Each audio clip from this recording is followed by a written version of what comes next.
अॼु मां तव्हांखे हिकु बैत थी ॿुधायां। हिकिड़ी हुई बानी, जनंग जी हुई नानी, साढे ॾह जी हुई ॾाॾी, सा कुत्ते जी हुई काकी, ऐं चीटी जी हुई चाची, सा भौरे जी हुई भेण, ऐसे जी हुई सेठ, सा पोपटा जी हुई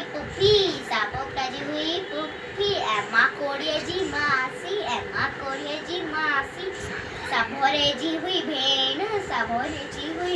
ऐसे जी हुई सेठ, सा पोपटा जी हुई पुफी, ऐं मां कोड़ीअ जी मासी, सा हुई सिरनि जी ससु, जिते हले न कंहिंजो बस, हिकु राणी हुई सियाणी, जंहिंजे हुई हीअ बानी, एॾे हुई हीअ बानी,